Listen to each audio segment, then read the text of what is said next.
இந்த அமர்வுல நம்ம 8வது யூனிட்ல மேனேஜ்மெண்ட் அட்மினிஸ்ட்ரேஷன்ல பார்த்தோம் அப்படின்னா, இந்த மேலாண்மை மற்றும் நிர்வாகத்தை செய்யக்கூடியதுக்கு பல்வேறு வகையான மேனேஜ்மெண்ட்ஸ், அதாவது பல்வேறு வகையான சிஸ்டம்ஸ் வேண்டியது. சிஸ்டம்ஸ் மீன்ஸ் இங்க வந்து பல்வேறு டிபார்ட்மெண்ட் அப்படின்னு நம்ம சொல்லலாம். எப்படி ஒரு கல்லூரியில பல்வேறு வகையான டிபார்ட்மெண்ட்ஸ் இருக்கோ, அது மாதிரி வந்து பார்த்தோம்னா, இந்த ஒரு ஒரு நிறுவனத்துல, கல்வி நிறுவனத்துல பல்வேறு விதமான மேலாண்மை இருக்கு. அதாவது ஒவ்வொருத்தவங்களுக்கும் அவங்கவங்க பணிய பார்க்கிறது. இப்ப எக்ஸாம்பிளா பார்த்தோம்னா, உங்களுக்கு சிலபஸ்ல வந்து பெர்சனல் மேலாண்மை அப்படின்னு குடுத்துருக்காங்க. அதே மாரிக்கு வந்து மெட்டீரியல் மேலாண்மை அப்படின்னு குடுத்துருக்காங்க. ஃபைனான்சியல் மேலாண்மை அப்படின்னு மேனேஜ்மெண்ட் அப்படின்னு குடுத்துருக்காங்க. So personal management, material management and financial management. இதிலேயே வார்த்தையிலே வந்துரு பாருங்களேன். அதாவது அந்த மேலாண்மையில, அந்த அட்மினிஸ்ட்ரேஷன்ல நிதி சம்பந்தமான பணிகள மேற்பார்வையிடக்கூடியவங்க யாரெல்லாம் எதுல வந்துருவாங்க அப்படின்னா, அதனுடைய ஃபைனான்சியல் மேனேஜ்மெண்ட் செக்ஷன்ல வருவாங்க. அதே மாரிக்கு மெட்டீரியல் அந்த அந்த நிறுவனத்துக்கு தேவையான மெட்டீரியல்ஸ அதாவது ஸ்டாண்டர்ட், நான் ஸ்டாண்டர்ட் அதாவது வந்து கன்சூமபிள், நான் கன்சூமபிள் ஆர்டிகல்ஸ்லாம் பர்ச்சேஸ் பண்ணக்கூடிய எல்லாமே யார் என்ன பண்ணுவாங்க? நிரந்தர இது லேர்ன்டு இந்த மாரி இருக்கக்கூடிய மெட்டீரியல்ஸ் சம்மந்தமா வாங்கக்கூடிய எல்லாமே யார் வருவா அப்படின்னு பார்த்தோன்னா, மெட்டீரியல் மேனேஜ்மென்ட்ல இருக்கக்கூடியவங்க பண்ணுவாங்க. பெர்சனல் மேனேஜ்மென்ட்ல உள்ளவங்களுடைய மெயினான ரோல் என்ன அப்படின்னு பார்த்தோம்னா, அவங்க வந்து பணியாளர்கள தேர்வு செய்றது, அவங்களுக்கான பயிற்சி குடுக்குறது, அவங்கள ரெக்ரூட் பண்றது, அதெல்லாம் சம்மந்தமா இது பண்ணுவாங்க. ஸோ இந்த 3ம் ஒரு ஒருங்கிணைஞ்சு தான் ஒரு மேலாண்மையில பண்ண முடியும் அப்படின்றது தான். அப்ப அந்த அடிப்படையில் நீங்க பார்க்கும்போது என்ன அப்படின்னா, இப்ப இங்க வந்து பெர்சனல் அப்படின்றது பணியாளருடைய மேலாண்மைன்னு சொல்லலாம். பொருட்களுடைய மேலாண்மை மற்றும் நிதியினுடைய மேலாண்மை என்று சொல்லக்கூடியது அப்படின்றது. So functions of management. Functions of management நம்ம அடுத்து ஒரு பார்ட்ல பார்க்க போறோம். அதாவது உங்களுக்கு சிலபஸ்லயே குடுத்துருக்காங்க.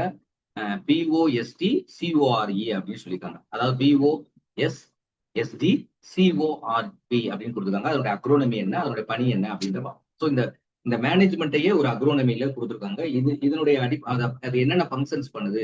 B for planning, O for organising, S for staffing, D for directing, CO for coordination அப்படின்னு அவங்க அந்த ஒட்டுமொத்த மேலாண்மைக்கு பாட ஒரு ஃபங்க்ஷன்ஸ் என்ன செய்யுது. அப்போ ஃபங்க்ஷன்ஸ் ஆஃப் மேனேஜ்மெண்ட் அப்படின்னா இந்த வரக்கூடிய எல்லாமே அதனுடைய ஃபங்க்ஷன்ஸ் பட்ஜெட்டிங் பண்றது, ரிப்போர்ட்டிங் பண்றது, கோஆர்டினேஷன்ஸ் பண்றது, இது எல்லாமே அவங்க பண்ணக்கூடிய ஒரு பணி அப்படின்னு நம்ம சொல்லலாம். இப்போ ஃபர்ஸ்ட் திங் பாருங்க, முதல்ல பெர்சனல் மேனேஜ்மெண்ட் அப்படின்னு நம்ம பார்த்தோம் அப்படின்னா, பெர்சனல் மேனேஜ்மெண்ட்ல பார்த்தோம் அப்படின்னா அவங்க என்ன வேலை செய்யறாங்க அப்படின்னு பார்த்தா, ஃபர்ஸ்ட் நான் சொல்லிட்டேன் பணியாளர் பணி அப்படின்னா அவங்க தான் பணியாளர் அப்பாயின்மெண்ட். இப்ப என்எஸ்எஸ் ஜேடி மாதிரிக்கே வந்து ஜேடிஸ் வந்து ஸ்கூல் எஜுகேஷன் டிபார்ட்மெண்ட்ல இருப்பாங்க. அந்த ஜேடிஸ் ரோல் அப்படிதான் இருக்கும். ஸோ பெர்சனல் மேனேஜ்மெண்ட் அப்படின்னா ரெக்ரூட்மெண்ட்னா பணி அமர்த்துறது, ட்ரைனிங் கொடுக்குறது, பயிற்சி கொடுக்குறது அந்த டீச்சர்ஸுக்கு, எவாலுவேஷன் அவங்க மதிப்பீடு பண்றது, எப்படி அவங்க கற்றல்ல ஈடுபடுறாங்க அப்படின்னு, அடுத்து அவங்கள மோட்டிவ் பண்றது, staff to improve the teaching learning outcomes. கற்றல் கற்பித்தல்ல ஆசிரியருடைய வெளிப்பாடை அதிகப்படுத்துவதற்கு, அவங்களுடைய எஃபெக்டிவா டீச்சிங் கொண்டு வரதுக்கான அவங்களுடைய ரெக்ரூட்மெண்ட்ல இருந்து, அவங்கள எவால்வேட் பண்றதுல இருந்து, அவங்களுக்கு பயிற்சி கொடுக்கறது எல்லா பணியும் யார் செய்வா அப்படின்னா, இந்த பெர்சனல் மேனேஜ்மெண்ட் என்று சொல்லக்கூடிய பணியாளர் மேலாண்மை அப்படின்ற ஒரு துறை தான் அதை செய்வாங்க அப்படின்றது. அடுத்து வந்து மெட்டீரியல் மேனேஜ்மெண்ட் அதுலயே வந்துருச்சு. மெட்டீரியல் மேனேஜ்மெண்ட் அப்படின்னாவே என்னது? மெட்டீரியலை பர்ச்சேஸ் பண்றது.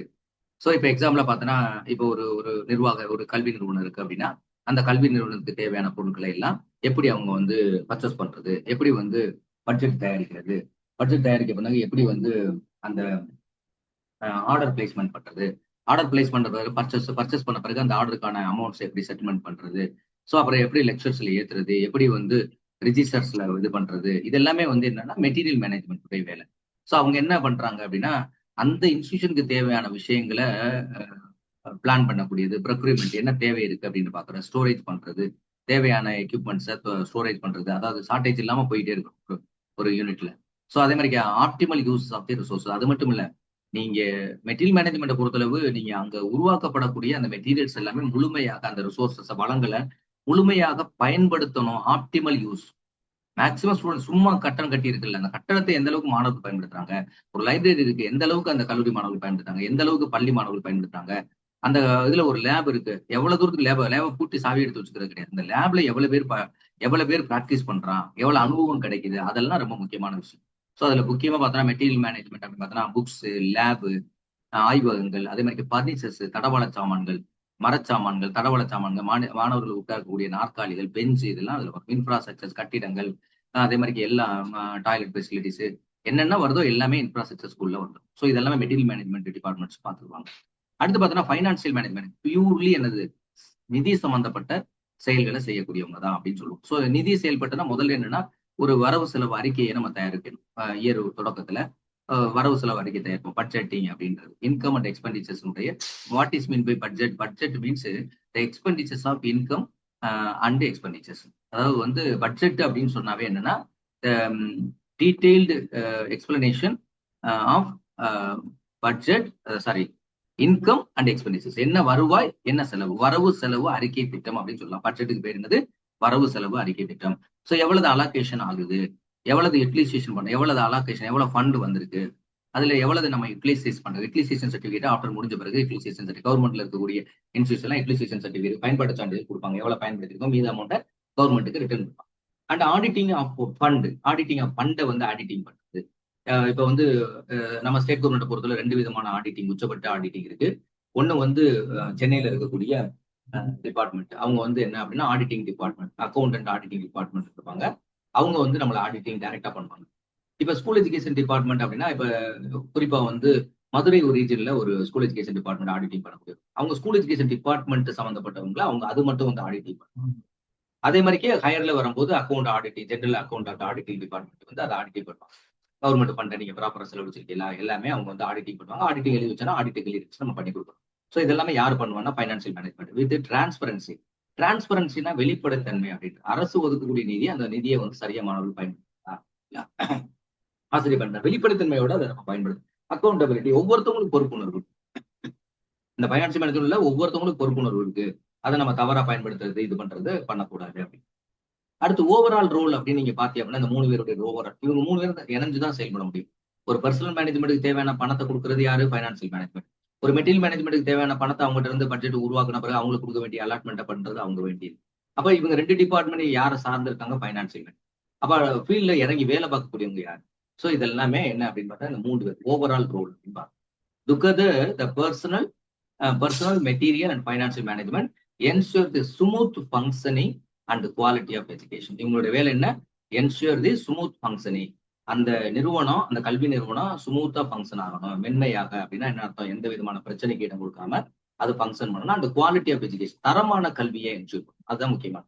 அரசு திட்டங்கள் எல்லாம் கொடுத்துறாங்க, ஆனா செயல்படுத்தக்கூடியவங்க, கடைசி நிலையில இருக்கக்கூடியவங்க வந்து பேராசிரியர் பெருமக்கள், அதே மாதிரி பள்ளியில ஆசிரியர் பெருமக்கள், இவங்க வந்து செயல்படுத்தாம மாணவர்களுக்கு ஒரு குவாலிட்டி எஜுகேஷனை கொடுக்க முடியும். அதாவது என்ன அப்படின்னா, எல்லாருமே என்ன நினைப்போம் அப்படின்னா, 100% இன்ஃப்ராஸ்ட்ரக்சர் ஃபுல்லா இருந்துதான் நம்ம ஒர்க் பண்ணணும்னு ஒரு டீச்சர் நினைக்கிறாரு அப்படின்னா அவர் நல்ல டீச்சர் கிடையாது.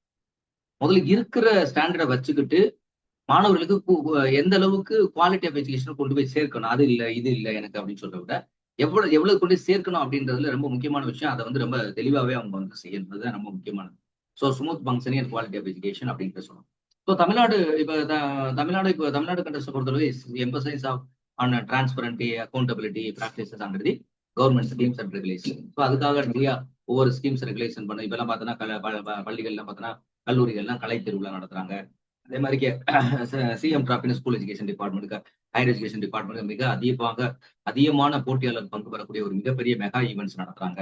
ஸோ இந்த மாதிரி நிறைய விஷயங்களை ஸ்கூல் எஜுகேஷன் டிபார்ட்மெண்ட் தமிழ்நாடு கவர்மெண்ட்டை பொறுத்தளவு மாணவர்களுக்கு பண்ணக்கூடிய ஒரு சூழல் இருக்கு. கடந்த ஆண்டுலாம் பல்வேறு செயல்பாடுகள், அதாவது விளையாட்டு மற்றும் கல்வியில சம்பந்தப்பட்ட விஷயங்களை நிறைய விஷயங்கள் வந்து ஸ்டேட் கவர்மெண்ட் பண்ணிக்கிட்டு இருக்கு. ஸோ இதுல பார்த்தோம் மெயினா, அடுத்து பார்த்தோம் அப்படின்னா மெயினா இதுல வந்து நான் சொன்னேன் ஏற்கனவே வந்து ஃபங்க்ஷன்ஸ் ஆஃப் மேனேஜ்மெண்ட். ஒரு மேனேஜ்மெண்ட்டுடைய ஃபங்க்ஷன் அப்படின்னு நம்ம பார்த்தோம் அப்படின்னா, அதுல வந்து 7 விதமான ஒரு ஃபங்க்ஷன்ஸ் இருக்கு. ஸோ இந்த இந்த டயக்ராம் வந்து நம்ம ஏற்கனவே பிஎஸ்பி என்று சொல்லக்கூடிய அந்த இதுல இருந்து தான் நம்ம இந்த டயக்ராம் எடுத்து வச்சிருக்கோம். இது நம்மளுடைய ஓன் டயக்ராம் கிடையாது. இது வந்து ஒன்லி ஃபார் கூகுள்ல இருந்து ரெஃபர் பண்ணி நம்ம எடுத்து வச்சிருக்கோம். இதனுடைய இந்த படத்தினுடைய ஒட்டுமொத்த கிரெடிட் யாருக்கு போகும் அப்படின்னா, இந்த படத்தை உருவாக்குன அதுலயே அந்த சிம்பிள்ஸ் இருக்கு. அந்த சிம்பிள்ஸ் அவங்களுக்கு தான் இந்த கிரெடிட் முழுமையும் போகுதோ. நான் ஒன்லி வந்து எஜுகேஷன் பர்பஸ்க்காக இதை எடுத்து பயன்படுத்தியிருக்கேன். சரியா? சோ இதுல வந்து ஏன்னா மாடல் நீங்க ஈஸியா புரியணுன்றக்காண்டி 7 ஃபங்க்ஷன்ஸ் ஆஃப் மேனேஜ்மெண்ட், 7 விதமான பணிகள் வந்து மேலாண்மையில இருக்கு. மேலாண்மைக்காரங்களுக்கு 7 விதமான பணிகள் இருக்கு அப்படின்னு சொல்றாங்க. அந்த பணிகளை தான் இங்க என்னன்னா நம்மளுக்கு ஷார்ட்டா கொடுத்துருக்காங்க.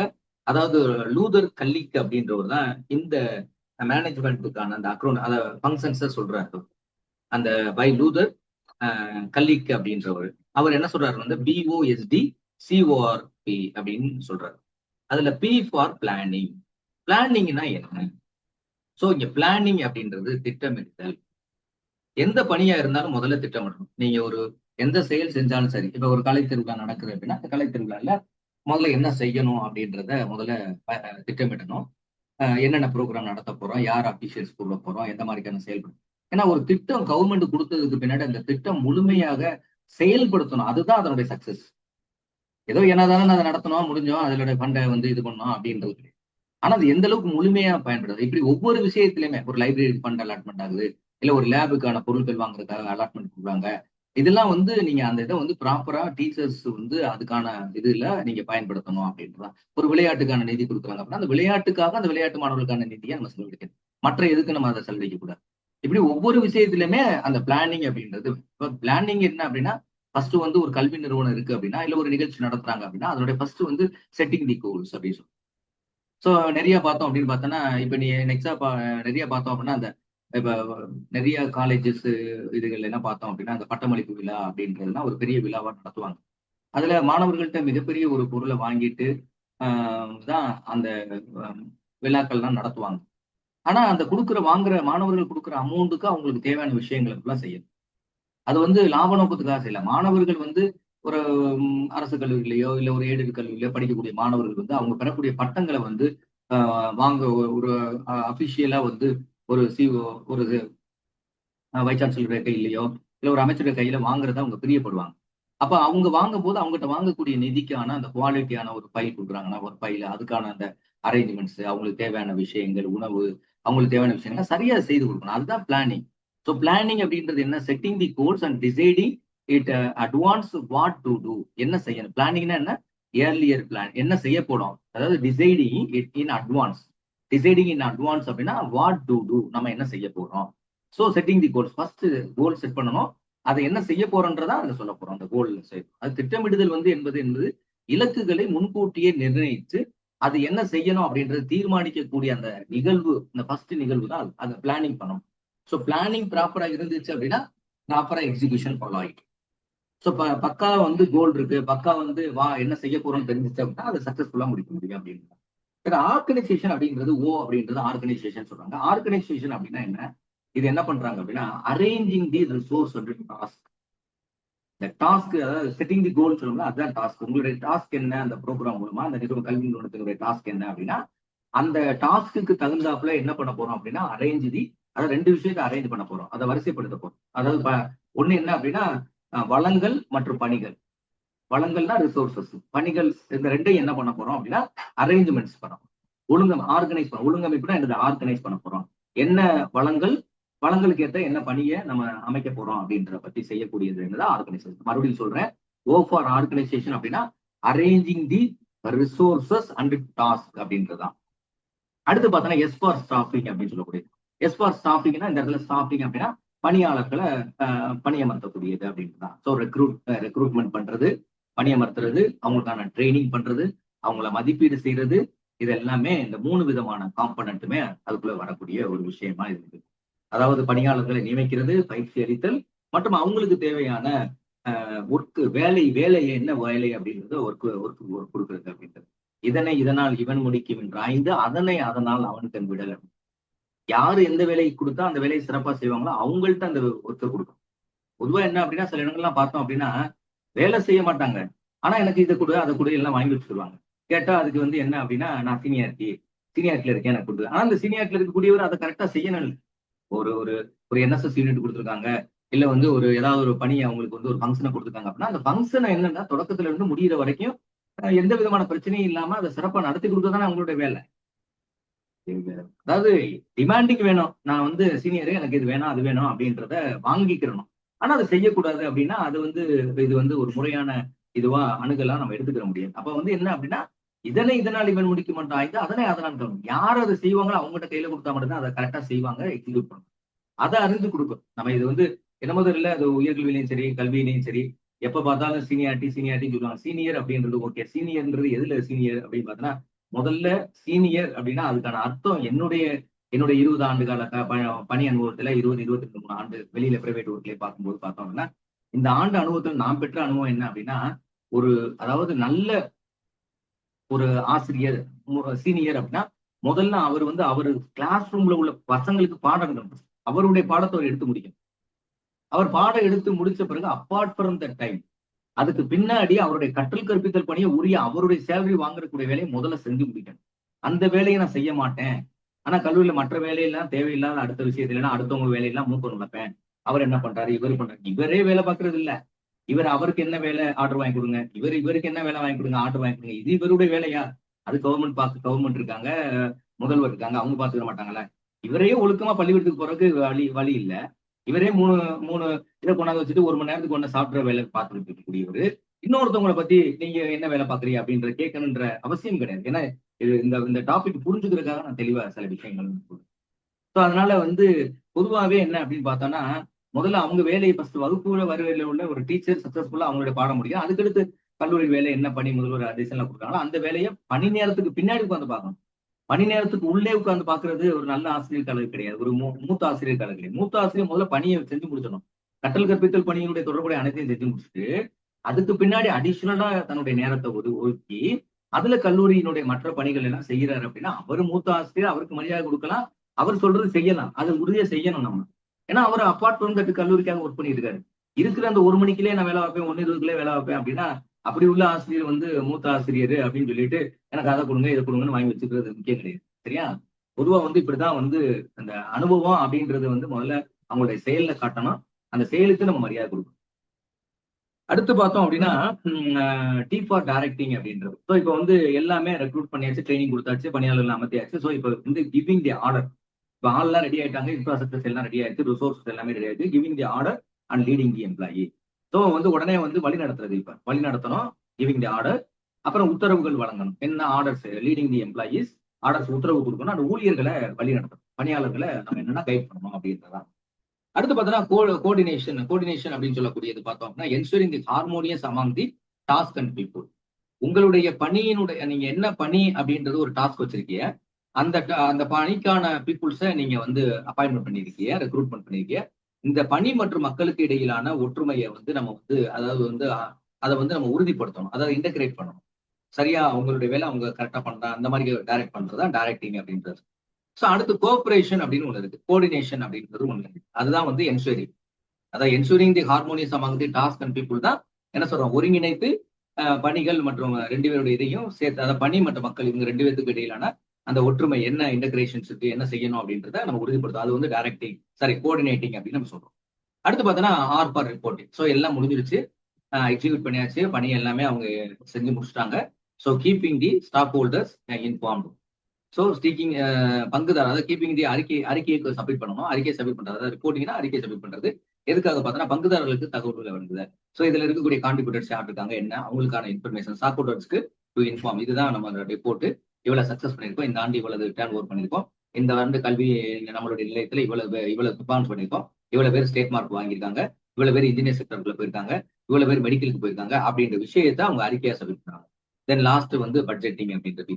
எப்பவுமே பட்ஜெட்டிங் தானே சார் ஆரம்பம், பட்ஜெட்டிங் லாஸ்ட்ல வைக்கிறீங்களே அப்படின்னா இதெல்லாம் பேஸ் பண்ணி தான் அடுத்து பட்ஜெட்டிங் அப்படின்றது எப்படி சொல்றாங்க அப்படின்னா planning and managing the financial resources அப்படின்னு. ஸோ நீங்க பட்ஜெட் தயாரிக்கிறது, இப்ப இந்த ஆண்டு முடிஞ்சிருச்சு, இப்ப அடுத்த ஆண்டு வரும்போது இப்ப நடந்து முடிஞ்ச பணிகளுடைய அடிப்படையில நீங்க பட்ஜெட் தயாரிக்கிறது அப்படின்னா நிதி வளங்களை திட்டமிடுதல், எதுக்கு எவ்வளவு செலவழிக்கணும் அப்படின்றத திட்டமிடக்கூடிய பணியை செல், இது பட்ஜெட்டிங் அப்படின்றது. ஸோ இப்போ நீங்க பாத்தீங்கன்னா உங்களுக்கு இதுல பார்க்கும்போது விவகாரம் தெரியும். என்ன விகாரம் தெரியும் அப்படின்னா பட்ஜெட்ன்றது தொடக்கத்தில் தானே வரணும் சார். அது ஏன் இந்த பை லூதர் கல்லீக் அப்படின்ற உருவாக்கி இருக்கிறதுல அவர் பட்ஜெட் ஏங்கணும், ஆனா பட்ஜெட் அதுக்கான கடைசி கிடையாது. ஆனா இது உள்ள வருது, அந்த அக்ரோனமி அதை கரெக்டா சரியா ஃப்ரேம் பண்றதுக்காக அவர் இந்த ஆர்டரை பிளேஸ் பண்ணும். ஸோ ஆர்டர் வைஸா வரும்போது பட்ஜெட்டிங் அப்படின்றது நம்ம 7வது அப்படின்னு சொன்னா கூட அது ஆக்சுவலா தொடக்கத்தில் இருக்கக்கூடிய ஒரு விஷயம் தான். பிளானிங் பண்ணும் போதையே அங்க பட்ஜெட்டிங்குமே பிளானிங் ஆயிடும். ஸோ அதைத்தான் இங்க சொல்லியிருக்கேன், என்னென்ன வேலை நமக்கு பார்த்து நான் உங்களுக்கு விரிவா இதை வச்சுட்டு சொன்னேன். ஸோ ப்ரீபார் பிளானிங் அப்படின்னா setting the goals and deciding the methods, என்ன மெத்தட்ஸ் பண்ண போறோம், அகடாமிக் கேலண்டர்ஸ், கரிக்குலம் டிசைன்ஸ் அப்படின்றதெல்லாம் பார்த்தோம். அடுத்து O for organisation, assigning the duties, grouping the activity and structuring the department and teams அப்படின்னு சொல்றது. எஸ் ஃபார் ஸ்டாஃபிங், ரெக்ரூட்டிங், இது ஜென்ரலா உள்ளது. ஸோ இது ஒரு வகையான ஒரு ஆர்டர். ஸோ இது ஜென்ரலாவும் இதனுடைய பணிகள் ஃபுல்லா இங்க நம்ம சொல்லியிருக்கோம். நான் முதல்ல இங்க டைரக்டா இங்க பணிகள் ஃபுல்லா சொன்னேன், அந்த பணிகளை கொஞ்சம் இங்க விரிவா கொடுத்துருக்கேன், அதனால பிபிடியில தெளிவா பார்த்துக்கணும். ஸோ எஸ் ஃபார் ஸ்டாஃபிங் அப்படின்னா recruiting, training and placing the suitable teachers and staffs அப்படின்றோம். D for directing, guiding, motivating and leading the staff to achieve the objective, அதனுடைய கோல், அதனுடைய நோக்கத்தை, அந்த கல்வி நிறுவனத்தின் நோக்கத்தை அச்சீவ் பண்றதுக்கான வேலையை பார்க்கணும் அப்படின்றது. CPAR கோஆர்டினேஷன் அப்படின்றது பார்த்தீங்கன்னா harmonious department activities to avoid the duplication and conflict. எந்த கான்ஃபிளிக்ட் வந்துச்சு அப்படின்னா அந்த கான்ஃபிளிக்ட் எல்லாம் அவாய்ட் பண்ணணும். சிக்கல்கள் வந்துச்சு அந்த சிக்கல்களை தீர்த்து வைக்கணும் அப்படின்லாம் பார்க்கணும். R for reporting. So collecting and sharing the information with superior. So இங்க இருந்து வாங்கக்கூடிய ரிப்போர்ட்ஸ் என்ன பண்றோம் அப்படின்னா ஹையர் அஃபிஷியலுக்கு இன்ஃபர்மேஷன் கொடுக்குறோம். மேனேஜ்மெண்ட் இருக்காங்கன்னா அவங்க மேனேஜ்மெண்ட்டுக்கு இன்ஃபர்மேஷன். ஸோ சுப்பீரியருக்கு கொடுக்குறோம். அந்த ஸ்டாக் ஹோல்டர்ஸ் இன்கேஸ் ஆஃப் அது வந்து கம்பைன்டு, அதாவது பங்குதாரர்களா இருந்தா செயல்படுத்துறாங்க அப்படின்னா அவங்களுக்கு அவங்க இன்ஃபர்மேஷன் கொடுக்குறாங்க. ஸோ ஆடிட்டிங் அண்ட் ரிசர்ச் எல்லாமே பார்க்கக்கூடியது ரிப்போர்ட்டிங்ல வரும். அடுத்த பட்ஜெட்டிங் என்றது financial planning, allocation, cost control for efficient functioning. So அப்ப இந்த ஃபங்க்ஷன்ல இருந்து உங்களுக்கு கொஸ்டின் கேட்கறதுக்கான வாய்ப்புகள் நிறைய இதுல இருக்கு. இப்ப நான் ஷார்ட்டா வந்து ஒவ்வொருத்தவங்களும் என்னென்ன ஃபங்க்ஷன் பண்ணணும்னு சொல்றேன். அதனால விரிவா இந்த பகுதி நீங்க தெளிவா தெரிஞ்சுக்கிட்டா மட்டும்தான் இதுக்கு உங்களுக்கு நீங்க ஆன்சர் பண்ண முடியும் அப்படின்னு. சரியா? அடுத்த ஒரு அமர்வுல வேற ஒரு தலைப்பு சம்பந்தமா நம்ம சந்திப்போம். ஸோ இந்த அமர்வை நான் இதோடு நிறைவு பண்ணிக்கிறேன். நன்றி, வணக்கம்.